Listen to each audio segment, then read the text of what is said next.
Good morning kelas. Hari ini kita akan masuk bab 4 kelas. Masih nampak ramai tak hantar kerja saya ya. Cepat pergi buat ya. Kalau masih sekat dalam Google Classroom, you hantar personal lah WhatsApp bagi saya supaya saya boleh record you ada buat kerja saya. Janganlah biar macam tu saja. Nanti buka sekolah nanti pula nak salin sini salin sana sampai bila tu. Okey kelas.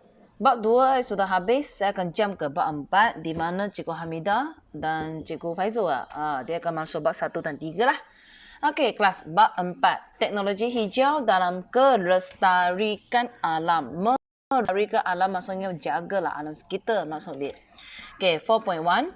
Kelestarian alam sekitar. Sebelum ni, era kita sudah ada teknologi hijau. Teknologi hijau ialah pembangunan dan aplikasi produk, peralatan dan sistem supaya memelihara alam sekitar, meminimumkan kesan negatif daripada aktiviti manusia. Jadi sekarang kita manusia sudah semakin pandai jaga alam sekitar dah.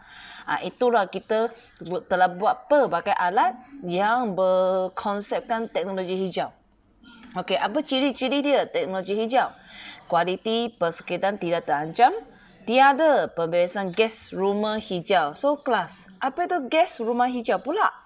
Gas rumah hijau adalah gas karbon dioksida. Di mana kalau dia banyak, dia akan menyebabkan kesan rumah hijau. Nombor 3, menjalankan tenaga daripada sumber boleh baharu, menjimatkan penggunaan tenaga dan selamat digunakan. Okey, kelas. Kita akan berasaskan 3 tonggak kelestarian. Nampak tak ada 3 tonggak sini? Okey, saya besarkan untuk you. Kelas, bila salin nota, tak payah lukis gambar tau. Terus tulis tonggak kelestarian. Lepas tu tulis yang ni. Memelihara alam sekitar. Meminimumkan degradasi kualiti alam sekitar. Apa maksudnya degradasi? Maksudnya kesusutan. Kemerosotan. Nombor 2, menambahkan pendapatan negara melalui penggunaan teknologi hijau. Nombor 3, meningkatkan taraf hidup dalam kualiti hidup manusia. Salin yang ni saja ya. Gambar di atas ni tak payah. Nombor 4, kecekapan nanti ya. Buka semula. Kecekapan tenaga. Penggunaan tenaga yang kurang untuk menjalankan operasi yang sama atau lebih, tapi tanpa menjejaskan tenaga output yang diperlukan.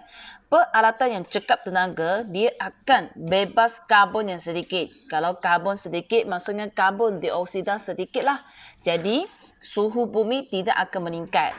Akan jagalah bumi kita sikit. Okey, jadi Suruhanjaya Tenaga, short name dia ST, dia telah menghasilkan sejenis label. Nama dia label penilaian kecekapan tenaga. Kenapa dia nak buat label ni? Supaya kita mengelakkan pembaziran tenaga. So, bagaimana nak mengelakkan pembaziran tenaga? Dengan menukarkan alat kurang cekap ke lebih cekap. Pastikan jumlah peralatan digunakan tidak berlebihan. Dan masa guna peralatan ni akan dirancang dengan berkesan. Janganlah buka aircon sepanjang malam ataupun sudah hari hujan masih buka aircon. Itulah kena rancang masa dia. Ini dia label dia. Label penilaian pengguna tenaga kelas. Kita beli alat elektrik, kena tengoklah berapa star. Semakin banyak star, maksudnya lebih cekap tenaga. Jadi dia akan tolong kita jimat tenaga. Jadi 5 maksudnya 5 bintang. Ini adalah maklumat peralatan, nombor penilaian kecekapan yang sama, penggunaan tenaga purata dalam setahun. Dia akan label kat sini lah. Okey, pernah jumpa kan label ni? Okey, next. Sektor-sektor dalam teknologi hijau. Kelas sama juga bila salin nota, salin yang perkataan saja, ayat saja, gambar tak payah.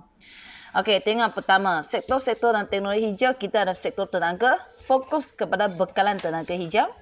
Sektor pengurusan sisa dan air sisa, kita ada tong sampah recycle ni, pelbagai warna di, pengurusan dan rawatan hasil yang tidak dikehendaki.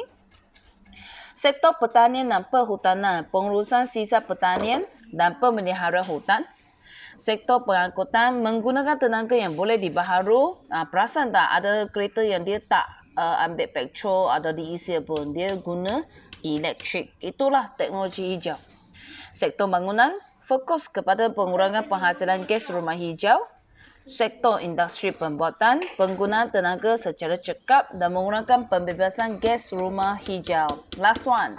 Sektor teknologi maklumat dan komunikasi TMK fokus kepada kecekapan tenaga dan dalam penggunaan alat bahan mesra alam. Itulah sekarang surat khabar semua macam buku pun kurang dah sebab kita sudah tukar menjadi bentuk elektronik kan. Ada surat khabar dalam online, buku pun buat tidak online dah sebab jimat ketat sah. Okey kelas, nota hari ini sampai sini saja. Kelas 5 hari bulan 4 buka sekolah. Jadi kita lebih kurang ada sebulan lebih untuk you lengkapkan nota sebelum ni. Kelas, sepanjang bulan ni saya akan tambah lagi nota. Jadi jangan tunggu dah. Nanti semakin banyak nota nak buat macam nak habiskan. You ingat tapi hantar ke buka sekolah? Kelas. Jadi salin dengar dulu video saya, dengar penerangan, salin nota saya dan cuba hantar ke Google Classroom. Saya nak kamu belajar sesuatu yang barulah. Ini is teknologi baru tu kelas. Minggu lepas saya sudah letak macam ni. Nampak dah? Bab 2.2 Google Form Sign In. Tekan yang ni, tangkap gambar dan hantar dalam sini lah. Jadi semua saya akan dapat record.